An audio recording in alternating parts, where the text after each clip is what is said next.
Welcome back to the British Accent Podcast, where we explore how learning English isn't just about grammar and vocabulary, it's about becoming the version of yourself you've always wanted to be. I'm Emma. And I'm Liam. Today's theme is creating a new version of yourself through English, reinventing how you express yourself.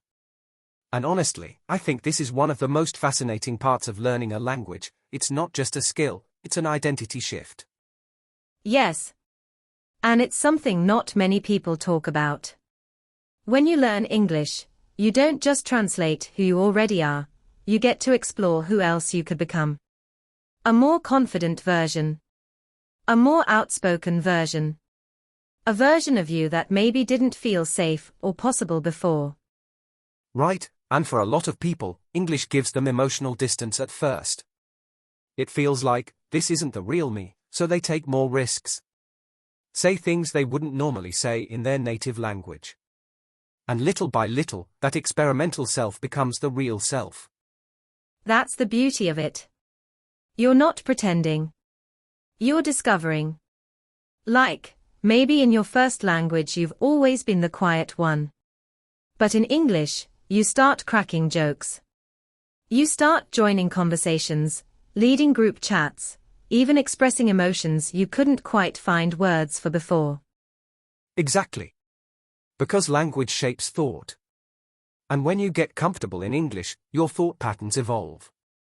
You pick up new ways of explaining your feelings, your opinions, your dreams, and that starts to reflect in how you see yourself. And let's be real, sometimes it's easier to talk about deep things in English, especially if those topics are taboo or uncomfortable in your home culture. English becomes this emotional playground where you can say, hey, this is who I really am, without fear of judgment.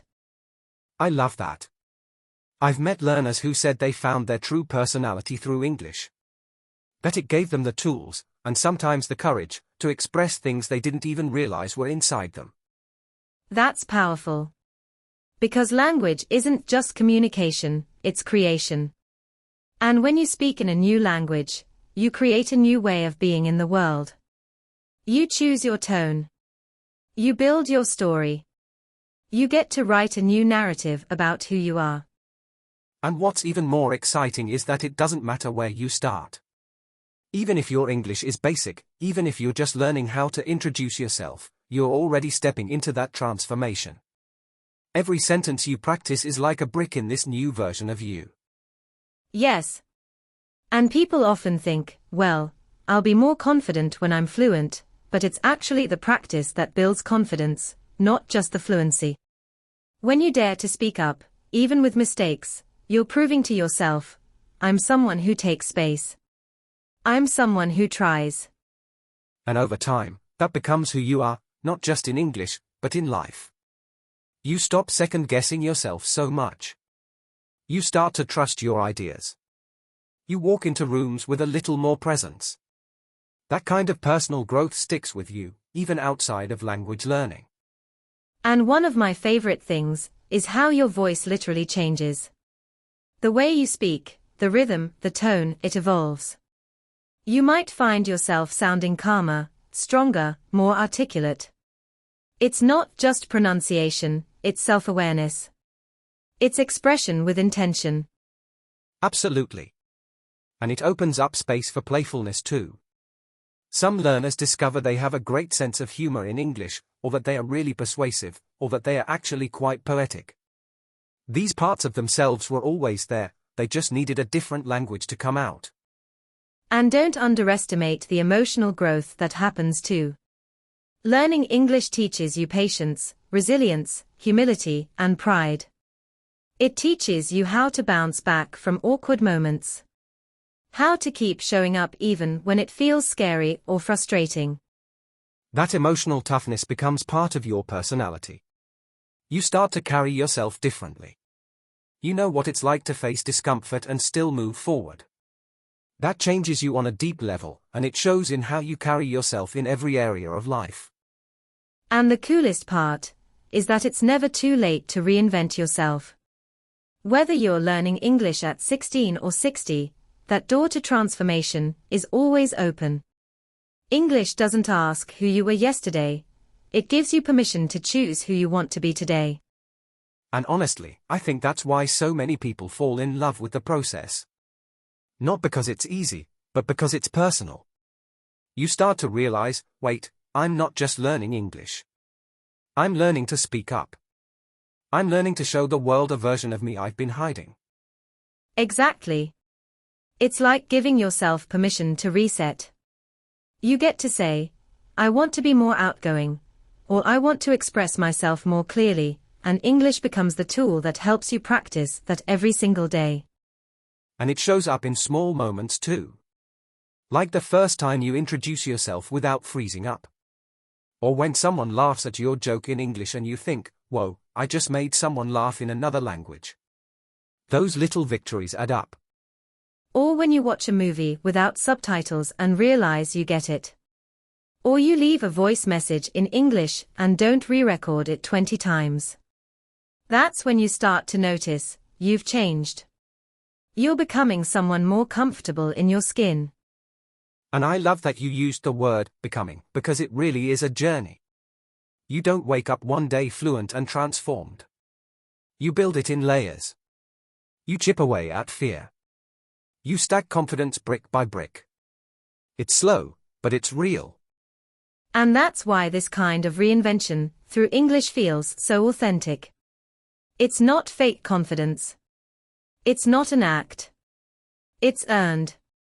It's the kind of change that sticks with you for life, even beyond language. Honestly, some of the most inspiring people I've met weren't the most fluent, they were the most authentic. They used the English they had to connect, to be present, to share who they really were. And that's what makes them unforgettable. So if you're listening right now thinking, but I'm not fluent yet, or I still make so many mistakes, just know, every single sentence you speak in English is you rewriting the story of who you are. And that story is worth telling. And that's the kind of story that doesn't need to be perfect to be powerful. Some of the most moving conversations I've had were with learners who were still figuring things out, who paused, who searched for the right word, but spoke with heart. That honesty? That effort? It's unforgettable. Yes. You don't have to sound like a native speaker to sound like yourself. In fact, sometimes when people try to be too perfect, they lose their personality. But when you bring you into the English, your emotions, your opinions, your perspective, that's when it gets real. And people notice that. They respond to realness. So even if your grammar isn't perfect, even if you have a strong accent, that's okay. If your words carry truth, if your energy is sincere, people feel it. And that makes you powerful in any language. It's also freeing, right? Like you realize, I'm allowed to evolve. I don't have to stay stuck in the old version of me. Maybe English is the first time you're allowing yourself to ask questions, to take up space, to speak your truth. That's life-changing. Absolutely. You stop waiting for permission. You start realizing that confidence isn't something someone else gives you, it's something you build every time you speak, even when you're nervous, even when your voice shakes. And I think that's where English becomes more than just a language.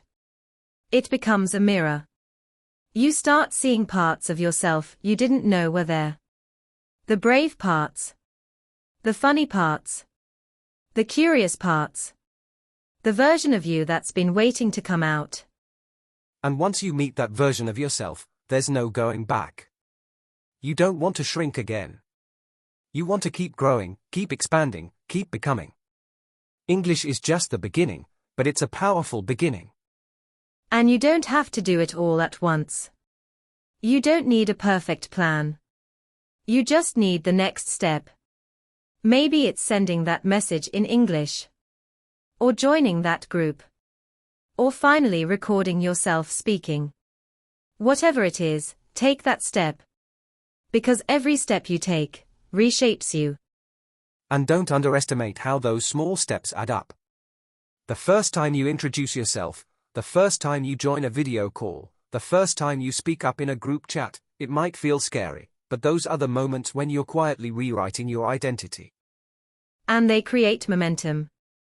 You might start with just a few words, then sentences, then conversations. And before you know it, you're not just practicing English anymore, you're navigating the world with a completely different energy. It's kind of like shedding an old skin. Like, that was the version of me who stayed silent, who doubted, who held back. But now? You're the one who tries, who speaks, who connects. That shift?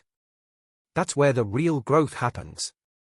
And it's not always visible to others right away, but you feel it. You feel it in how you respond to challenges, how you handle mistakes, how you keep going when it gets tough.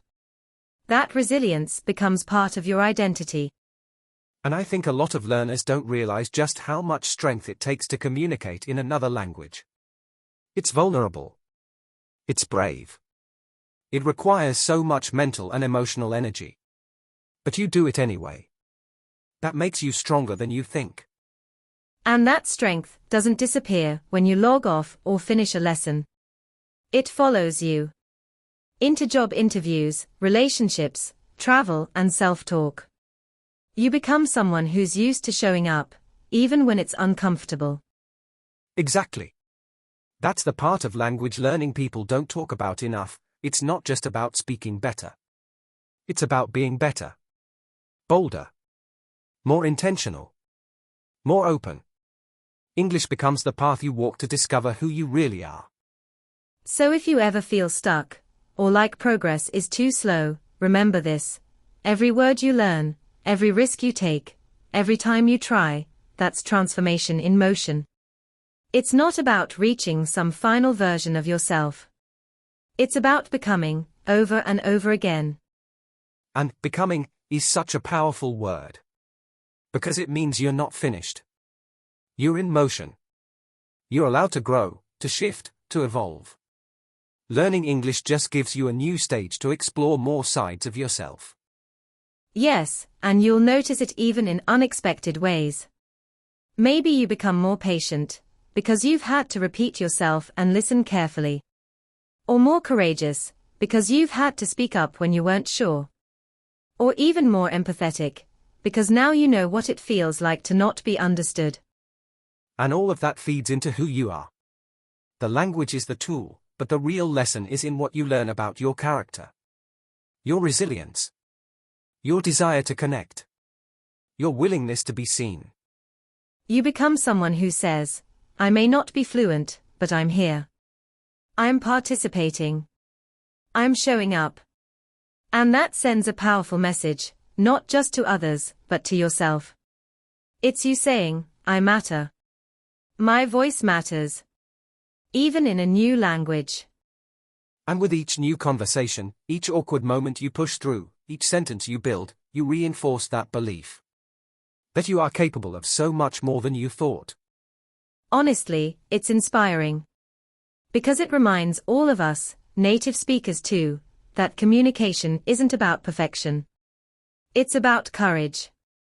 It's about clarity of heart, not just clarity of speech. Exactly. And when you carry that lesson into other areas of your life, your relationships, your career, your self-worth, you start seeing that this journey with English was never just about words. It was about becoming someone stronger, more expressive, and more you than ever before. And that's the beauty of it. Sometimes English gives you the permission you didn't even know you needed. Permission to take up space. To make mistakes and still be worthy. To tell your story in your own words, even if those words come slowly. Because fluency isn't just speed. It's freedom. The freedom to express how you feel, what you believe, who you are. And when you realize that, the fear of messing up starts to fade. Because the message becomes more important than the mistake. And once you've experienced that freedom, you don't want to go back to silence. You don't want to be the version of yourself who stayed quiet, just because you were afraid of getting it wrong. You've seen what happens when you give yourself a voice. That voice grows stronger. More confident. More honest. You stop filtering your ideas. You stop shrinking. And you start asking yourself, If I can do this in English, what else can I do that I've been afraid of? Exactly. That's where real change begins. When English isn't just a subject you study, it's a mirror that shows you how brave you are. How much you've overcome. How far you've come, even on the days it didn't feel like progress. And you keep going. Because now you know, it's not about being perfect. It's about being present. Being open. Being willing to try. And that mindset? That's going to serve you in every part of your life, long after the lessons are over. So when you speak English, you're not just learning a language. You're creating space for growth, for connection, for transformation. You're not just becoming fluent. You're becoming you. And the version of you that emerges from that process, it's someone you might not have even imagined at the beginning. Someone who's more assertive, more self-aware, more expressive. Because when you challenge your limits, you also discover your hidden strengths. And what's really powerful is how this journey builds a kind of quiet confidence. The kind that doesn't need to be loud or perfect. The kind that says, I may not know every word, but I know who I am, and I'm not afraid to share that with the world. That kind of confidence doesn't just help in language, it shows up in your job interviews, your friendships, your relationships. It makes you more willing to take risks, to step out of your comfort zone, to speak up when it matters. Because you've already practiced being uncomfortable. You've already faced the fear of being misunderstood. And instead of running from it, you stayed. You kept talking. You kept learning. And that choice. That's what transforms you. And one day, you look back and realize, you're no longer just trying to speak English. You are a speaker. You're someone who expresses, who connects, who belongs in the conversation. And that sense of belonging. It starts with the moment you decide your voice matters, even in a second language. Especially in a second language. Because when you speak, even imperfectly, you're declaring that you have something to say. And that's powerful. And if there's one thing we want you to take away from today's episode, it's this: learning English isn't just about speaking differently, it's about living differently. It's about showing up as the version of yourself that's been waiting to be heard. So wherever you are on your journey, beginner, intermediate, advanced, remember that every step forward is shaping not just your language skills, but your self-belief, your identity, and your confidence. Thanks for joining us on the British Accent Podcast. If this episode spoke to you, share it with someone else on their English journey. You never know how your voice might inspire someone to find theirs. And don't forget, you're not alone in this. We're right here with you, cheering you on as you become not just fluent in English, but fluent in you. Until next time, keep growing, keep speaking, and keep becoming.